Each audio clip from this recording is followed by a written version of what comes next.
I don't know that we should be doing 2 video projects at once because that tends to overload the camera. But here we are. We're talking about the components of the communication process.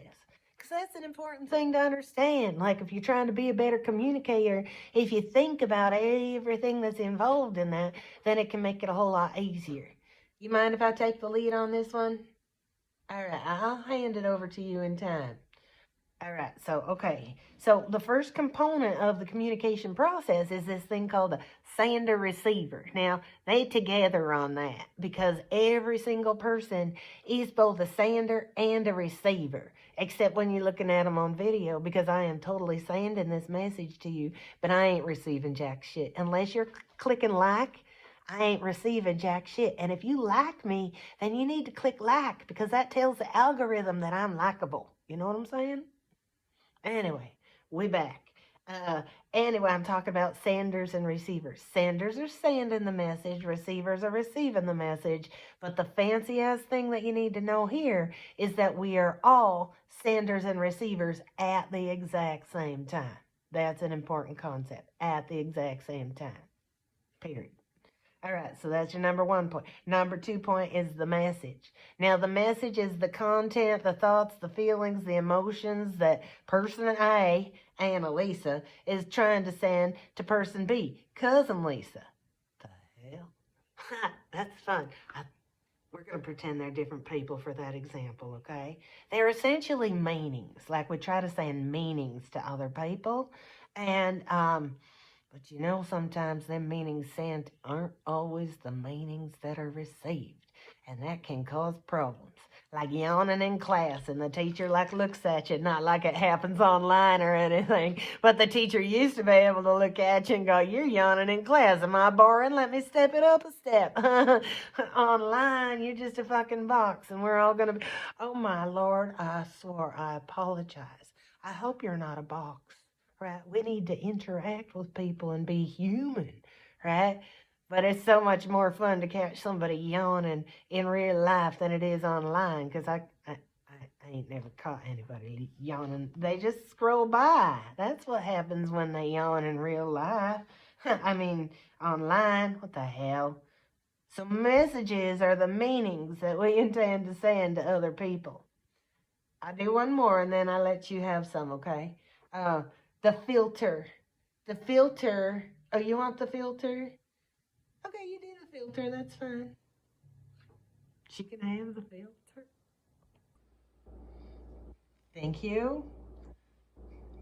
You're doing a really good job. You may not actually need me for much of this lecture. So, but we'll talk about filters, right? Filters are like screening processes. They help you sort, and sometimes they distort sense data. It kind of helps you interpret the world in some ways. But so let me check here. Your filters include past experiences, attitudinal systems, culture, bing, self-concept, bing, present status, and future expectations. I mean, just think in terms of past experiences. As if this is the first time you've watched Cousin Lisa, it's the first time you're listening to the cat meow during a video. But by the time you've watched 50 with the rest of us, or more, you might not even notice that he's there. He has food. He has food. I am filtering out the cat sounds in favor of making a good video. Ooh. Okay, so yeah, filters kind of they're filters. Like a good coffee filter stops some things from getting through, like the coffee grounds, but allows other things to get through, like coffee. We like coffee, right? That's a good one, right? Yeah. Okay, thanks. Darn tootin', I like coffee. It's one of them things that keeps you going.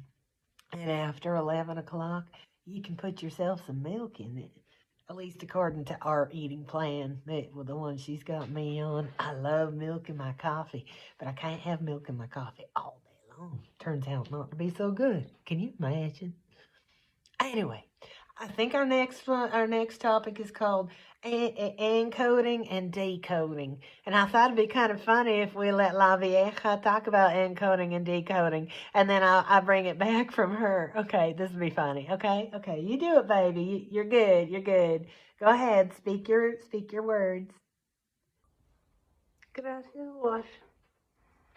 Bueno, quisiera hablar sobre los códigos que usan uno. Es que uno tiene que poner su sentimiento en palabras o símbolos a representar lo que es que quiere decir. Y de ahí la otra persona tiene que quitar lo que está diciendo de las palabras y el sentido llega al corazón. Algo así. ¿Me entienden? Sí, va pues, está bien. So I bet you're looking for a translation on that. So encoding is the process of selecting information to represent your meaning, and decoding is the process of taking the meaning out of that.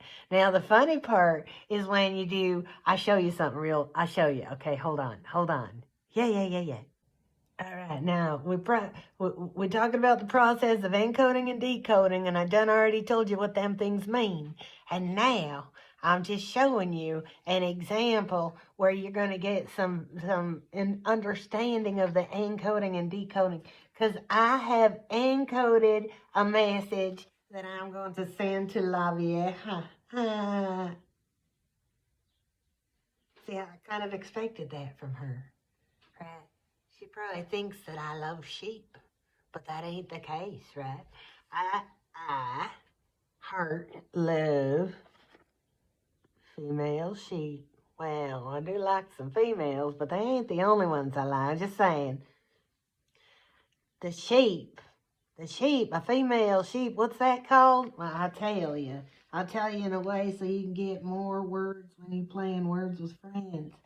I love you. That's right. I love you and I love you. Isn't that just the best message you get from yourself on any given day?